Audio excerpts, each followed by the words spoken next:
समाधि का अर्थ है तुम्हारी शक्ति का एक कण भी तुमसे अलग नहीं गया। बस यही अर्थ है। अगर शक्ति के रूप में से पदार्थ स्वादिष्ट लगते रहे तब तक क्या था? तब तक तुम उस घर में बैठे थे, उस शरीर में बैठे थे। सभी इंद्रियां तुम्हें सुख दे रही थीं, तब क्या था? तब तुम उस घर में बैठे थे। उस शरीर के साथ तुम्हारा संबंध था, नाता था। उस शरीर को तुम अपनी शक्ति दे रहे थे। असल कारण तुम हो। सारे स्वादों के पीछे तुम्हारी चेतना काम करती है।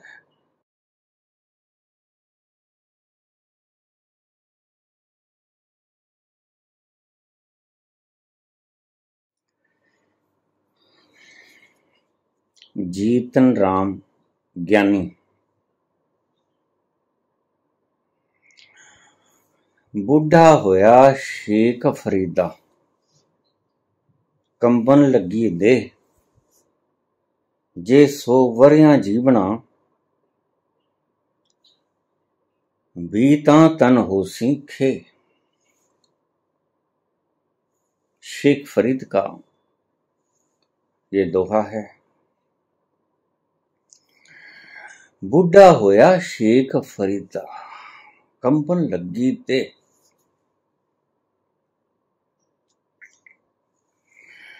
संत वही बात कहता है जो जानता है। असंत वो बात भी कह देता है, अक्सर ही वो बात कहता है जो जानता नहीं। फरीद कहते हैं, बूढ़ा होया शेख फरीदा, कंबन लगी ते। शेख फरीद बूढ़ा हो गया है, देह कांपने लग गई है। जे 100 वर्षे जीवना, तां तन होसी खे। अगर 100 वर्ष भी जीऊं तो भी ये तन तो आखिर माटी में मिलेगा।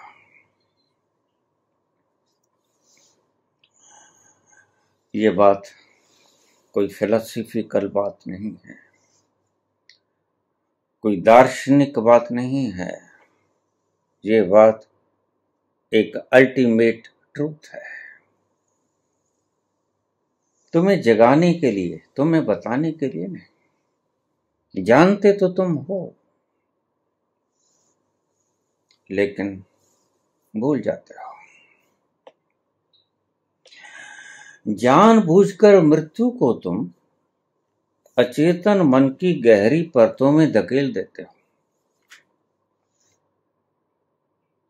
इतनी गहरी परतों में धकेल देते हो कि वो गलती से भी बाहर ना आ जाए। इसलिए मैं जब क्रिया योग बताता हूं तो बहुत से कमेंट मेरे पास आते हैं, बाबा डर बड़ा लगता है। मैंने कहा कोई सामने होता है? नहीं, कोई नहीं होता, लेकिन डर लगता है। और डर ये लगता है कि बस मैं मरा कि मरा। मैंने कहा ये डर तो सच्चा है, इसमें तो कुछ भी असत्य नहीं है। ये तो एक दिन होगा।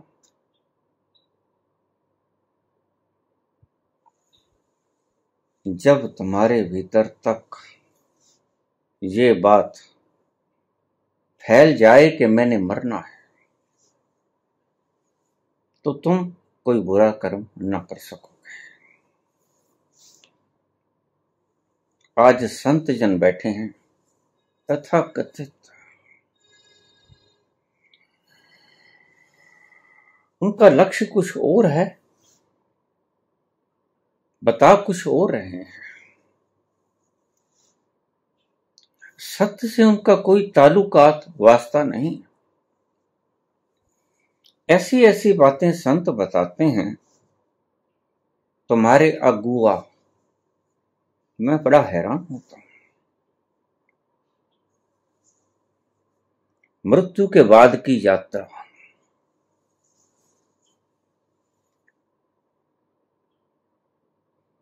मुझे बड़ी हंसी आती है। मृत्यु के बाद की यात्रा बेहद हो गई। और जिसने मृत्यु के बाद की यात्रा देख ली, वह ऐसे पागलपन की बात करेगा। खैर, हम मृत्यु तक ही आ जाएं तो शेख फरीद कहते हैं कि बूढ़ा हो गया हूं, देह कांपने लग गई है, शरीर का अंग अंग थर्राता है, लठिया का सहारा भी कम मालूम पड़ता है, और अगर मैं 100 साल तक जी जाऊं तो भी आखिर तो इस देह ने माटी होना है। ये सत्य है, कोई फिलोसॉफिकल तत्व नहीं है, कोई निचोड़ नहीं है फिलोसॉफिकल। और संत सदा सत्य बात कहते हैं। अगर वो कुछ ऐसी भी बात कहते हैं जो तुम जानते नहीं, तो वो जरूर जानते होंगे, तभी तो वो कहते हैं। अन्यथा व्यर्थ में झूठ बोलकर उन्होंने अपने दिमाग को बोझल क्यों करना है? उन्होंने अपने अचेतन मन को भरना क्यों है झूठ से? निश्चित ही वो जानते हैं, इसलिए वो कहते हैं अगर तुम 100 साल भी जियोगे तो एक दिन तो यह देह मिट्टी हो जाएगा। तुम्हें चेता रहे हैं, तुम्हें जगा रहे हैं, तुम जाग जाओ। लेकिन तुम जागते तो नहीं, तुम कोशिश करते हो कैसे 1000 साल तक जी लूं, कैसे 1,00,000 साल तक जी लूं, कैसे अमर हो जाऊं, कभी मरूं ही ना। लेकिन एक बात समझ लेना, 1000 साल तक अगर तुम्हारी जीवन हो भी जाए तो तुम सुसाइड करके मर जाओगे। ये छोटा सा जीवन भी तुम्हारे संभाले से संभलता नहीं। कितने लोग रोज पिछले दरवाजे से निकल जाते हैं और तुम कहते हो मैं 1000 साल का हो जाऊं, 5000 साल का हो जाऊं, क्या हो जाएगा? 5-10 हजार साल जी लिए तो क्या हो जाएगा?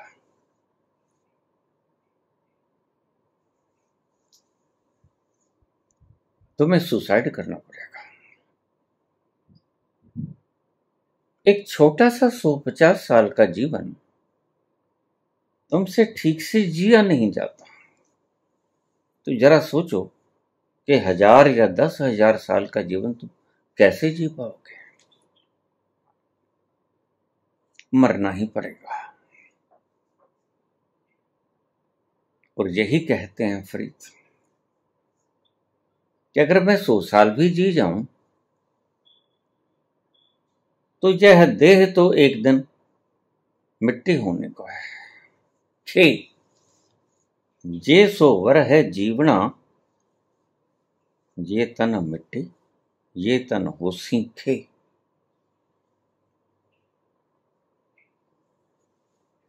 लेकिन हम सदा ही ज्यादा जीवन जीने की प्रबल आकांक्षा करते हैं। स्वस्थ रहने की इच्छा और बात है, जीवन को लंबा करने की इच्छा और बात है। स्वस्थ रहना शुद्ध प्रवृत्ति है, रोग ना आए, स्वस्थ रहे शरीर, कष्ट ना हो, पीड़ा ना हो, क्लेश ना हो। लेकिन तुम उम्र को बढ़ाना चाहते हो, यही गलती हो जाती है। उम्र तो तुम कितना ही जी लो, और तुम पाओगे एक मरहले पे जाकर तुम्हारे जीने की इच्छा समाप्त हो जाती है। जिस जीने के साथ तुम्हारी जीवेशना बंधी हुई थी, जिस जीवन को तुम त्याग ना सकते थे, जो जीवन ही तुम्हारा प्राण था,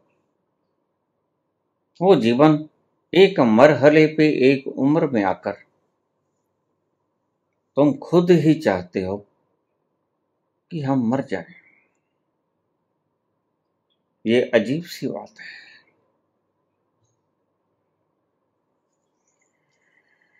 लेकिन इस शरीर की वास्तविकता बताते हैं फरीद।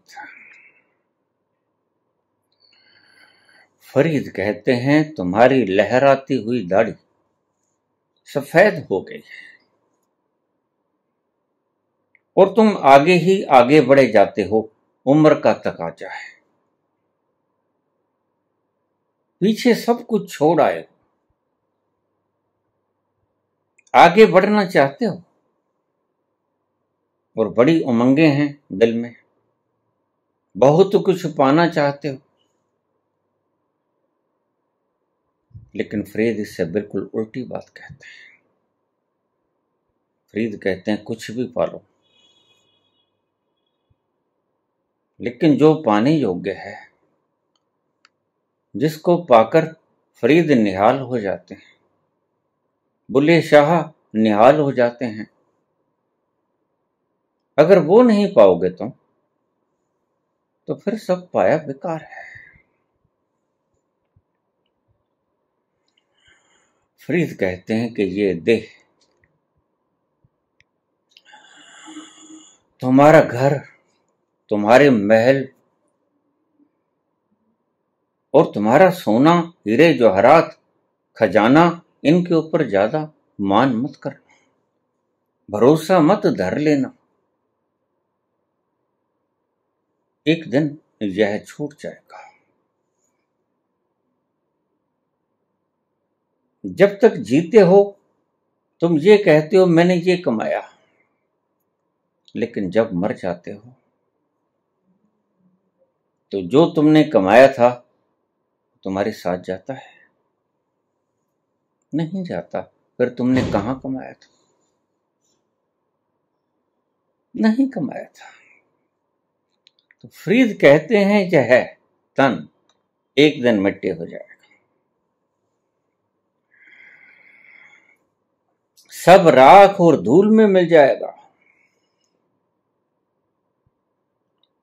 और कोई तुम्हें सांत्वना भी नहीं देगा।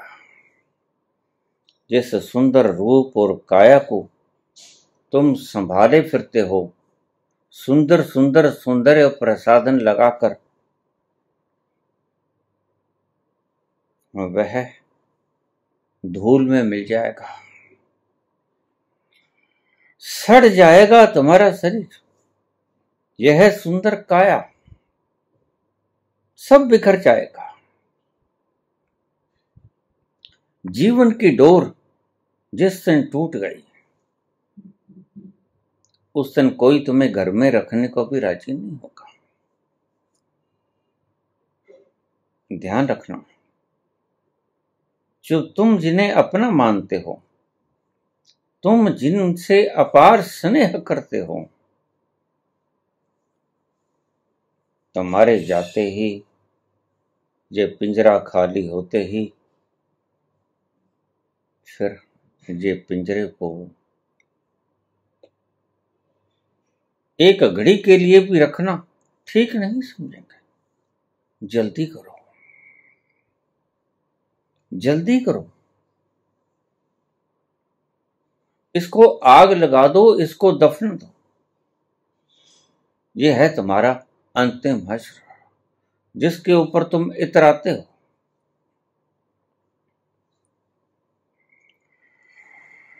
यह सब कुछ माटी में तब्दील हो जाएगा जब उस मृत्यु रूपी बाज का पंजा पड़ेगा। यह एक सार्वभौमिक सत्य है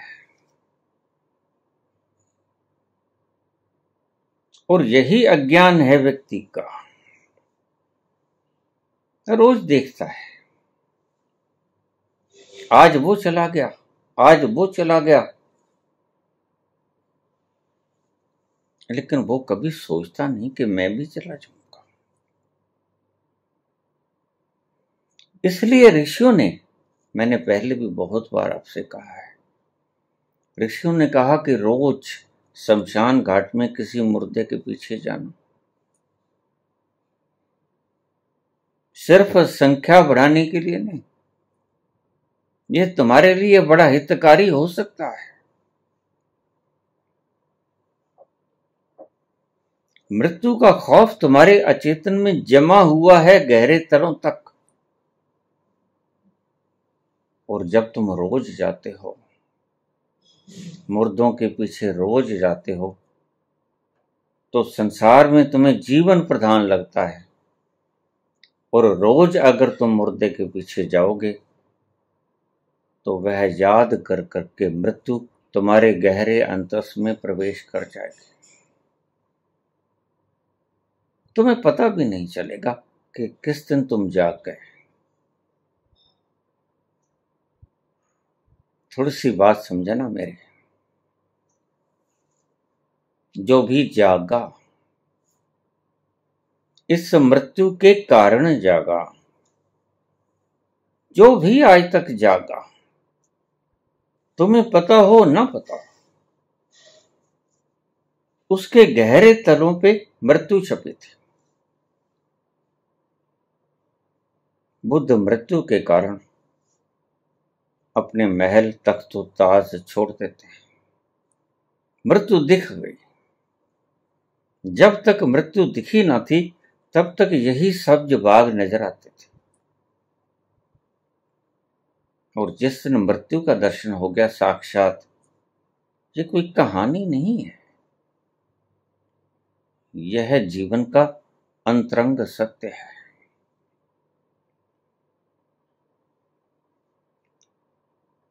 लेकिन तुम कहोगे उसको याद करने का फायदा क्या है? जितने श्वास मिले हैं उन्हें नाच के, गा के, खुशी मना के, झूम के जी लो, जी लो। ठीक सोचते हो तुम, लेकिन तुम्हें पता नहीं, यहां जश्न मनाने योग्य कुछ भी नहीं। जश्न मनाओगे किसका? क्या है यहां पर जो तुम जश्न मना सकते हो? नहीं, यहां कुछ नहीं। बुद्ध ने कहा है, जीवन जीवन दुख है, जीवन कष्ट है, जीवन कलेश है, जीवन सब द्वंद्वों का सार है, और जीवन ही मृत्यु में तब्दील होता है। जीवन से ही आती है मृत्यु। तुम्हें दुख होता है, तुम्हें दर्द होता है, बुढ़ापा आता है, मौत आती है, बीमारी आती है, दरिद्रता आती है, सब आता है।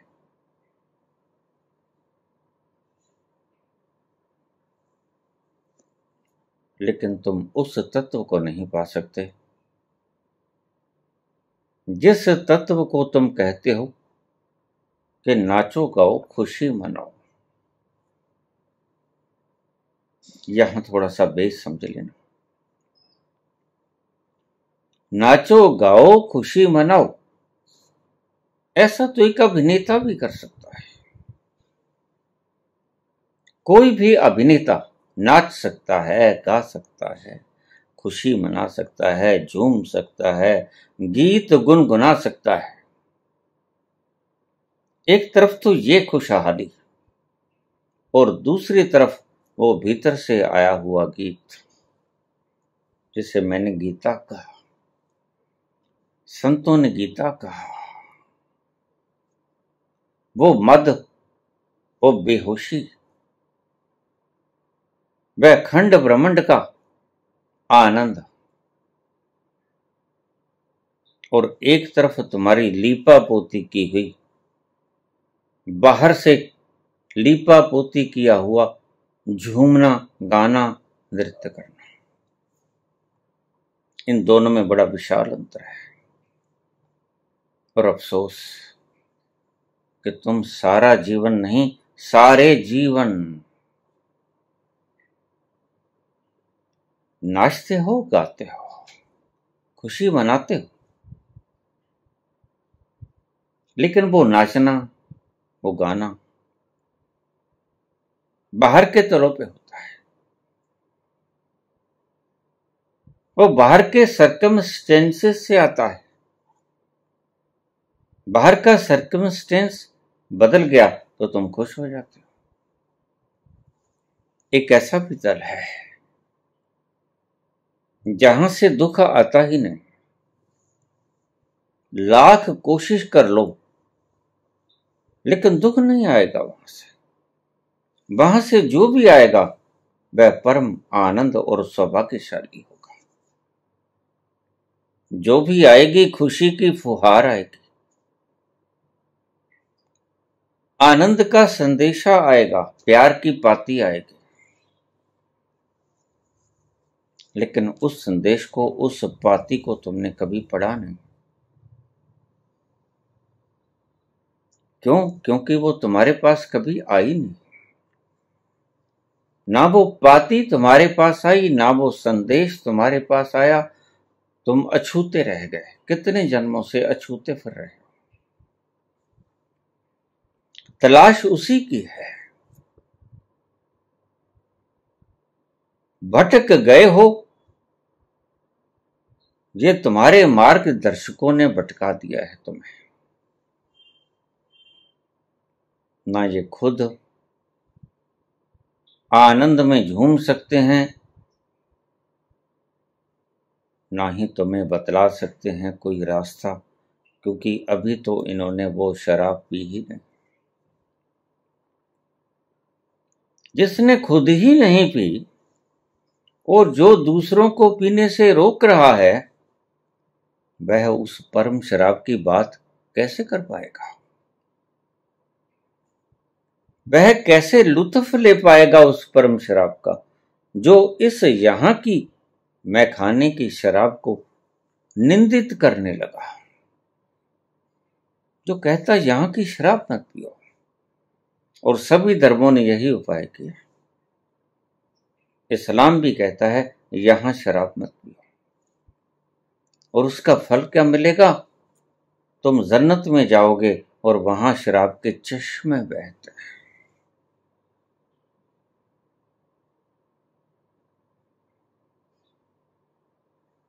यहां अंतरंग संबंधों के संयोग को छोड़ देना, तो फिर स्वर्ग में तुम्हें हूरें मिलेंगी। ये बड़े मजे की बात है। आदमियों ने अपनी अपनी समस्याओं का हल कर लिया। औरतों के लिए स्वर्ग में कोई इंतजाम नहीं हुआ, कोई अश्विनी कुमार नहीं पैदा किए।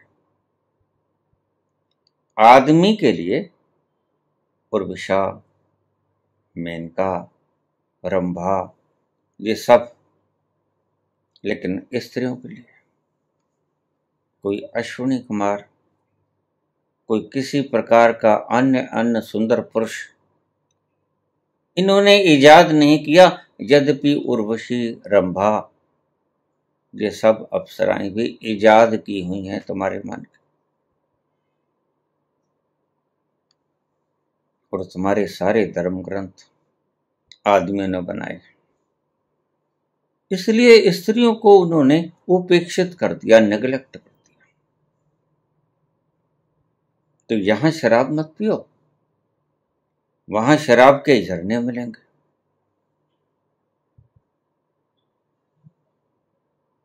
जहां अंतरंग क्षण के स्वादों को मत भोगो। स्वर्ग में रंभा उर्वशी को भोग लेना, मेनका को भोग लेना, सब आदमी के दिमाग की शरारत है।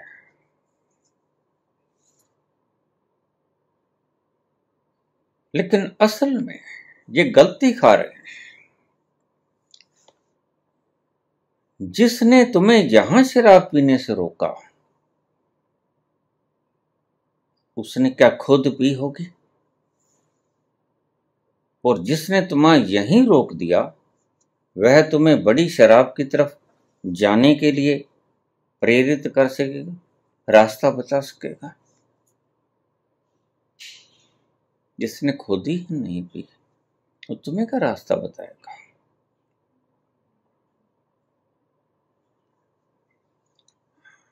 सभी धर्म ग्रंथ आदमियों ने बनाए और पुरुषों ने अपना अपना इंतजाम कर लिया।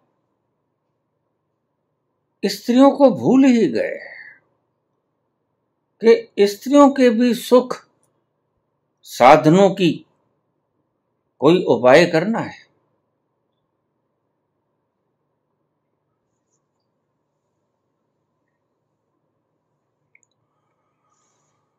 चिंटू को बुलाया उसके बाप ने। बोले, बेटा तेरी शिकायत रोज आ जाती है। चिंटू बोला, पापा कैसे? कहता, बेटे तू भोला मत बन, रोज शिकायतें आती हैं मुझे। तूने फला लड़की को छेड़ दिया, फला लड़की को तूने आंख मार दी,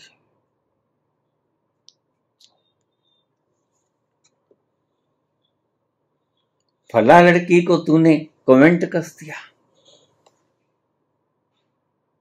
तेरी ये सारी शरारतें मेरे पास आ जाती हैं। तू ऐसा मत समझना कि पापा को तो कोई बताता ही नहीं, ये मत समझना। तो चिंटू बोला, पिताजी पापा मुझे हुक्म करो, मुझे क्या करना चाहिए? ये तो ठीक जो आपने बताया। तो पापा झट से बोला, देखो प्रत्येक स्त्री को अपनी मां बहन समझना, प्रत्येक स्त्री को सम्मान देना, अपनी माता और बहन समझ के। अविवाहित था, अभी किशोरावस्था में पांव रखा था। तो चिंटू कहने लगा, पापा आप तो सब जगह अपना ही इंतजाम करते फिरते हो, मेरा इंतजाम तो भूल ही गए तुम। अगर सब स्त्रियों को मैं मां कहना शुरू कर दूंगा तो पापा तुम्हारा क्या होगा?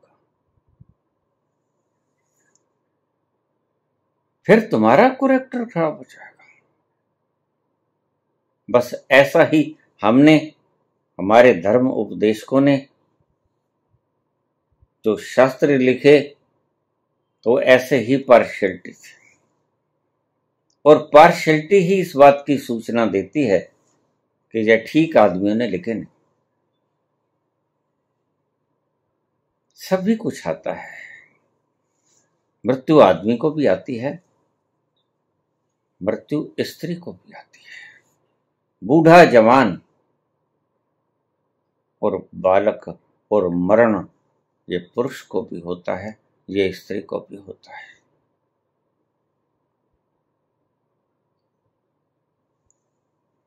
हम शब्दों पे चले। फ्रीद कहते हैं, अगर 100 साल भी जी लिया तो बताओ उस जीने का फायदा क्या है? कितने लोग यहां पर जी जी कर चले गए। और तुम्हें एक और बात मैंने पहले बताई, अब फिर दोहरा देता हूं। अगर तुम्हारी इतनी लंबी उम्र हो गई,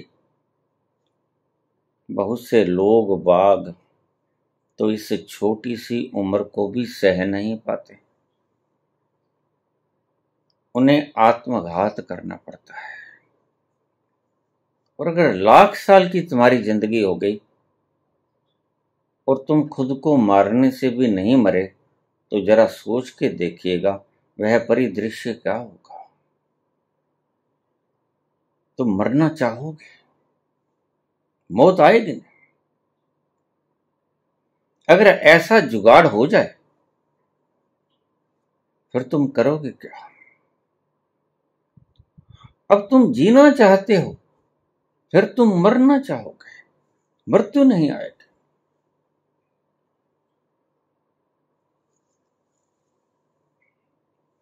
तुम्हारी सब सोचें बेकार है।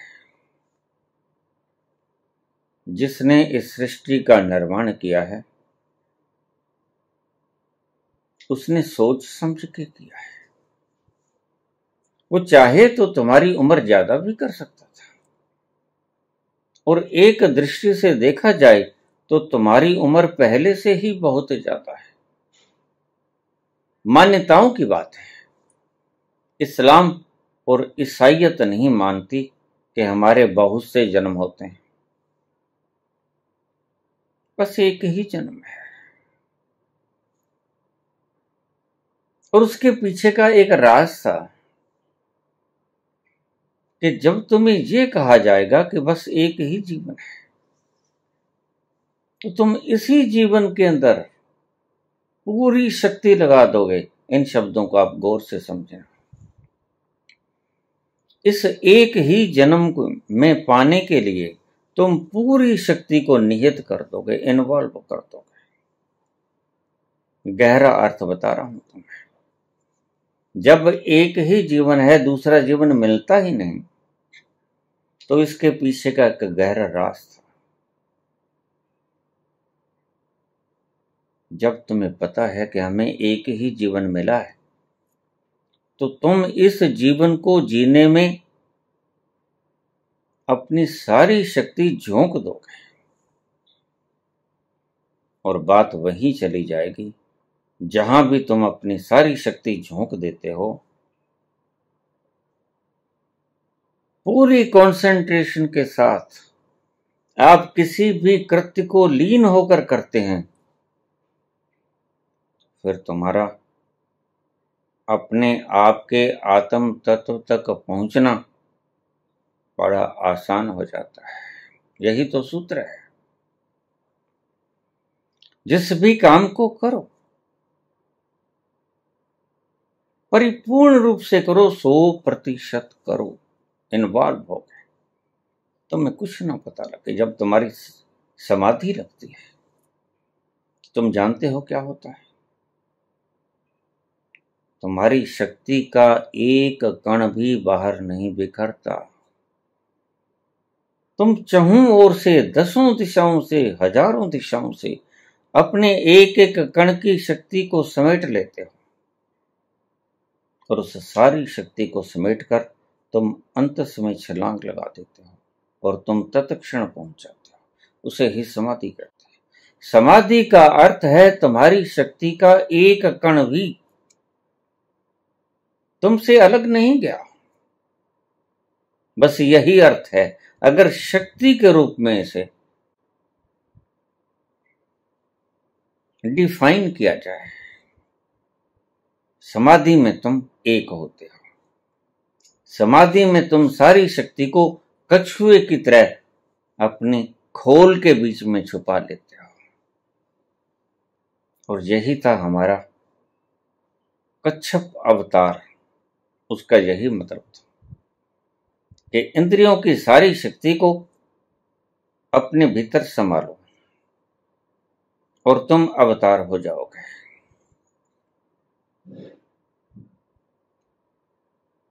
झगड़ा ही यही है कि तुम्हारी शक्ति अनंत अनंत स्थानों पर चिपकी हुई है। बिखराई तुमने खुद है, और तुम उसमें लगातार अपनी शक्ति को इन्वेस्ट किए जा रहे हो। उसको वापस लाने का तुम्हारा मन नहीं करता। फिर जरा सोचो कि तुम पहुंचोगे कैसे अपने आत्मबोध में। वहां तो शक्ति के बिना कोई जाता नहीं। ये जो लोग कहते हैं बल इकट्ठा करो, बिल्कुल कहते हैं ठीक, बल आवश्यक है, बल्कि बल, इतना महत बल एक कंडीशन है। जितना ज्यादा तुम्हारा बल बाहर बिखरा हुआ है, सारा इकट्ठा कर लो और तुम बल के पुंज हो जाओ। बस वही सहारा बनेगा तुम्हारा भीतर उतरने में। मुर्दा कभी भीतर नहीं उतर सकता, क्योंकि उसके भीतर एनर्जी नहीं है, बल नहीं। मुर्दा करोड़ साल पड़ा रहे, वह कभी नहीं उठेगा और कभी नहीं पहुंचेगा, क्योंकि शक्तिहीन अवस्था में है वो। इसलिए जिन्होंने कहा एक ही जीवन होता है, उसके पीछे का कारण ये था। ऐसा नहीं है कि वो जानते नहीं, वो भी जानते हैं। हाँ, ये ठीक है कि उनके अनुयायी, उनके अनुगामी दिमाग में बसा लेते हैं, खुद नहीं जानते। लेकिन जिन्होंने शुरुआत की थी, उन्होंने किन्हीं कारणों से की थी, और वो कारण ये था। जब तुम्हें पता लग गया, और मौका नहीं मिलेगा। किसी भी पेपर में बैठने का सिर्फ तुम्हारे पास 2 घंटे हैं। फिर तुम अपनी पूरी शक्ति से उस 2 घंटे में जो क्वेश्चन पेपर आया उसे सॉल्व करने में सारी शक्ति को व्यय कर दो। लेकिन अगर तुम्हें पता है कि मैं इस पेपर को जब चाहे हल कर सकता हूं, तुम उसे कभी भी हल नहीं करोगे। तुम्हारा मन इतना शरारती है, इतना चंचल है, इतना शैतान है कि तुम उस समस्या को हल ही नहीं करोगे। कहने वालों ने ठीक कहा, कहने वालों ने जान के कहा। वो जानते थे जन्म एक नहीं है, जन्म तो बहुत है। भगवान कृष्ण ने भी कहा, हे अर्जुन, तू सोचता है कि ये हमारा पहला जीवन है, तो ठीक नहीं सोचता है।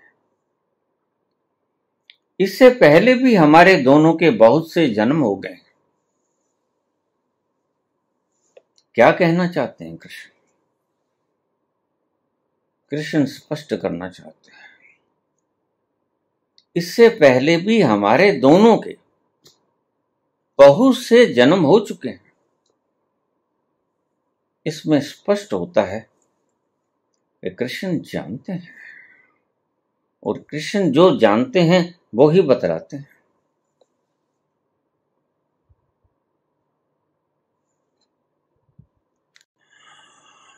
और तुम्हें जानकर हैरानी होगी कि बिल्कुल वही बात फरीद बोल रहे हैं। फरीद कहते हैं, जब भगवान के बाज रूपी काल का झपट्टा तुम्हारे ऊपर पड़ेगा, तो तुम्हारा कमाया धमाया सब यहीं पड़ा रहेगा। तुम्हारी जवानी, तुम्हारा धन, तुम्हारे पुत्र पौत्रादि, तुम्हारी जमीन जायदाद, तुम्हारी बैंक बैलेंस, सब यहीं धरी की धरी रह जाएगी। वो भी तुमसे यही बात कहते हैं कि देरी मत करो, चूको मत। अब तुम उस राह पे निकल जाओ जो राह असली राह है, जो राह तुम्हें तुम्हारी सच्ची मंजिल तक पहुंचा देती है। फरीद के इन शब्दों का भी यही अर्थ है। जे सोबर हा जीवना एतन होसी खे। अगर 100 वर्ष भी मैं जी जाऊंगा तो भी तो खे होना है। इसका यही मतलब है कि अभी से जाग गए तो जाग गए, और न जगे तो फिर तुम उस आनंद की कामना न करना। फिर इस संसार के पदार्थों को भोगते रहना, भोगते रहना, और संसार के पदार्थ ऐसे हैं कि एक ना एक दिन अपनी नीरसता का आभास तुम्हें दे देते हैं कि इनमें कोई रस नहीं। एक ना एक दिन तुम्हें इनके सत्य का पता चल जाता है कि पदार्थों के भीतर कोई आनंद नहीं है, रस नहीं। ये तो तुम्हारे भीतर है जीवंत चेतना। तो जीवा को सुंदर पदार्थ खिला देते हो, अच्छे लगते हैं। लेकिन अगर मृत व्यक्ति हो तो मृत व्यक्ति के मुंह के अंदर हम क्या कुछ नहीं डालते, त्रिवेणी डालते हैं, पंचामृत डालते हैं, शहद डालते हैं, लेकिन उसने कभी कहा यह तो बड़ा मीठा है, यह तो बड़ा सुस्वादु है? नहीं, यह बताने वाला चला गया। जिसके कारण जीवा बता सकती थी कि बड़ा स्वाद भोजन है, वह चला गया। तो फिर जरा सोचना, वह जो जीवा को स्वाद लग रहा था वह किसके कारण था? तुम्हारे कारण था। और जब तक तुम्हें पदार्थ स्वादिष्ट लगते रहे तब तक क्या था? तब तक तुम उस घर में बैठे थे, उस शरीर में बैठे थे। सभी इंद्रियां तुम्हें सुख दे रही थीं, तब क्या था? तब तुम उस घर में बैठे थे। उस शरीर के साथ तुम्हारा संबंध था, नाता था। उस शरीर को तुम अपनी शक्ति दे रहे थे। और जिस घड़ी तुम उस शरीर को छोड़ देते हो तो तुम्हारी कोई भी इंद्रिय काम नहीं कर पाती, तुम्हें किसी भी इंद्रिय से सुख नहीं मिलता। मैंने देखे हैं लोग, मरते हुए लोगों को जब मृत व्यक्ति अपनी सारी शक्ति को समेट रहा होता है तो बाहर के उसे परिजन उसको 18वें अध्याय का गीता का पाठ सुनाते होते हैं। उसे नहीं सुनाई पड़ता, तुम भूल जाते हो, क्योंकि उसने अपनी सारी शक्ति सभी इंद्रियों से एकत्रित करनी शुरू कर दी। वो कान हो, नाक हो, दिमाग हो, फेफड़े हों, दिल हों, सभी भोग इंद्रियां, और तुम सुनाते हो कानों में भागवत गीता का 18वां अध्याय। कोई फायदा नहीं, सुनने वाला नहीं। लोग तो ऐसे पागल हैं जो सम्मानित व्यक्ति की मृत्यु के ऊपर 21 तोपों की सलामी देते हैं। उन मूर्खों को पता ही नहीं कि यह जो सोया पड़ा है कब्र में, जो लकड़ियों के ढेर के ऊपर बिछा हुआ है, तुम्हारी तोपों की सलामी इसे नहीं सुनाई पड़ती, तुम्हें सुनाई पड़ती है। तो चाहे 1000 तोपों की सलामी दे दो, इसको नहीं सुनाई पड़ता। क्यों? क्योंकि इसका इंद्रियों के साथ संबंध टूट गया। असल कारण तुम हो। सारे स्वादों के पीछे तुम्हारी चेतना काम करती है। अगर ये चेतना नहीं रही तो तुम्हारी सारी इंद्रियां किसी भी स्वाद को ग्रहण नहीं कर सकेंगी। असली कारण क्या हुआ? तुम्हारी चेतना, यानी तुम। तो फरीद कहते हैं,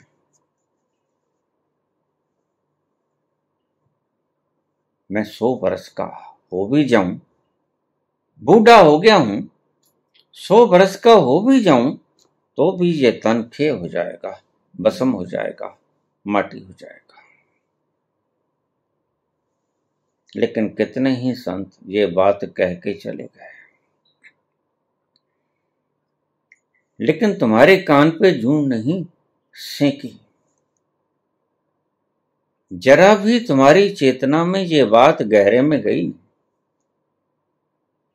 बस तुम सदा से ये कहते हो, नहीं दूसरे मरेंगे, मैं नहीं मरता, इसलिए तुम प्रयास भी नहीं करते, अपने ही अंतस जाने का प्रयास नहीं करते, क्योंकि मृत्यु तुम्हारे अंतस को कुरेदती नहीं, मृत्यु का बाण तुम्हारे अंतस में गहरा नहीं निकलता। जो संत हो गया, जो फकीर हो गया, मृत्यु का बाण उसके अचेतन को, उसके प्राणों को बेंध देता है। वह भली भांति जानता है कि मृत्यु तो आएगी, इसलिए वह अभी से प्रयास शुरू कर देता है। यही कहने का मतलब है फरीद का, अभी से प्रयास शुरू कर दो, अन्यथा जीवन बीत जाएगा। जवानी में अदम के वास्ते सामान कर गाफिल, जवानी में अदम के वास्ते सामान कर गाफिल, मुसाफिर शब से उठते हैं जो जाना दूर होता है। मंजिल बड़ी दूर है तुम्हारे, तुम भटकते भटकते इतनी दूर निकल आए हो कि तुम्हारे लिए जहां से आए थे वो इतना करीब था, लेकिन तुम निकल इतनी दूर गए कि अब मंजिल तुम्हारी बहुत दूर हो गई, इसलिए जल्दी उठना पड़ेगा। मुसाफिर शब से उठते हैं, सुबह सुबह उठ जाते हैं जो जाना दूर होता है, जिन्होंने दूर जाना होता है, और तुम अभी तक सोए हुए हो। कितने संत चले गए, जाग जाग के चले गए और तुम्हें जगाने का भरपूर प्रयास किया उन्होंने, लेकिन तुम जागे नहीं। तुम जागने की बजाय अंधे होकर, बहरे होकर, नींद ही नींद में शास्त्रार्थ करने लगे, दार्शनिक बातें करने लगे। सत्य को तुमने सुना नहीं, प्रयास तुमने कभी किया नहीं, और चाहते हो तुम परम खुशी, चाहते हो तुम वो आनंद जो कभी टूटे ना, जिसकी रसधार अखंड है। तो अगर ऐसा तुम चाहते हो तो अभी से जागना पड़ेगा, क्योंकि ये देह तो फरीद कहते हैं कि 100 साल का होगा तो भी मरेगा। देह मरेगा, अगर सुंदर होगा तो भी मरेगा, असुंदर होगा तो भी मरेगा, स्वस्थ भी मरेगा, रोगी भी मरेगा, सब मर जाएंगे। लेकिन तुम सोए सोए मरोगे। अगर उस आनंद की प्राप्ति करना चाहते हो तो तुम जागे जागे मरना, तो मरने से पहले जाग जाना, सोए मत रहना।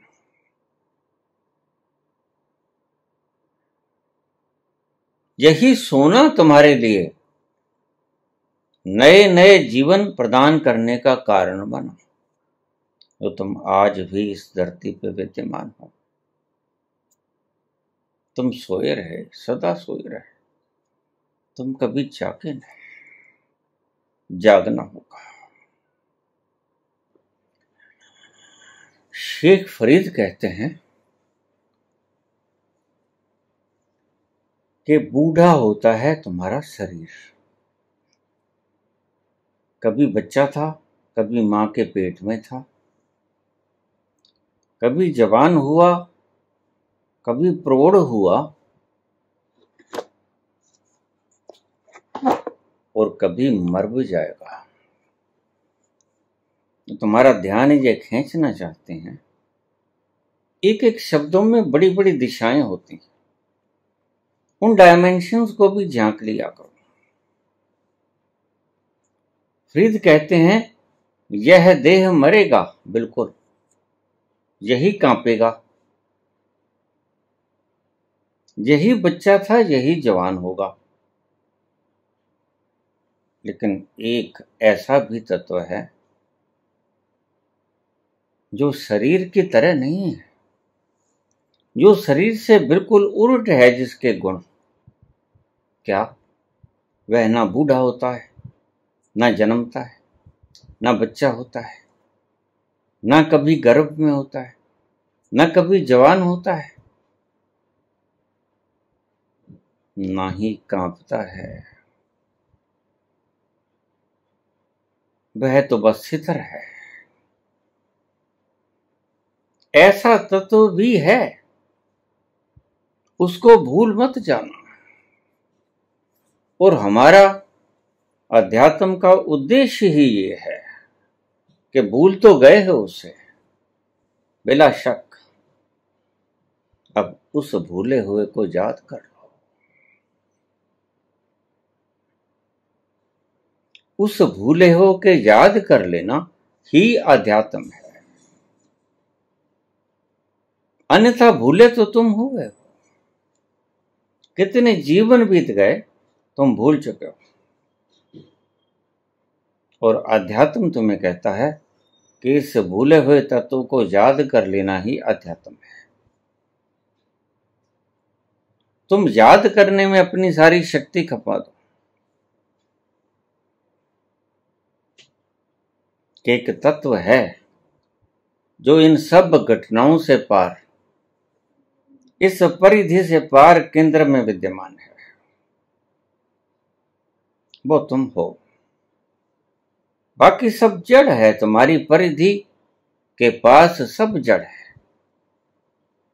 लेकिन एक है जो परिधि से दूर है, केंद्र में स्थित है, स्थिर है और निर्लिप्त है, वो तुम हो। वहां तक पहुंचाओ। शरीर कंपता है, तुम नहीं कंपते। शरीर बूढ़ा होता है, तुम नहीं बूढ़े होते। देह क्षय हो जाती है, देह भस्म हो जाती है, तुम भस्म नहीं होते। तुम सदा सदा विद्यमान हो। तुम जैसे थे वैसे ही आज भी हो और वैसे ही सदा के लिए रहोगे। तुम्हारा अस्तित्व कभी ना बदलेगा, ना मिटेगा। यही कृष्ण भगवान ने कहा तुम्हें। शस्त्र मुझे काट नहीं सकता, जो कटता है वो मैं नहीं। आग मुझे जला नहीं सकती, जो जलता है वो मैं नहीं। पानी मुझे गला नहीं सकता, जो गलता है वो मैं नहीं। और हवा मुझे सुखा नहीं सकती, जो सूखता है वो मैं नहीं। देह बूढ़ी होती है, देह कंपती है, देह कभी जवान थी, कभी बच्चा, कभी बूढ़ा, कभी मृत्यु। लेकिन एक तत्व ऐसा है जो इन सभी घटनाओं से पार, बस वहां पर निकल जाना तुम्हारा उद्देश्य है। और सत्य भी वो है, बाकी तो इल्यूजन है। तुम बच्चे थे, तुम जवान हुए, तुम प्रौढ़ हुए, तुम वृद्ध हुए, तुम मरे, सब धोखा है, सब इल्यूजन है। इस इल्यूजन से पार जाना है, इस इल्यूजन से दूर जाना है, और तुम पाओगे शिवोहम शिवोहम शिवोहम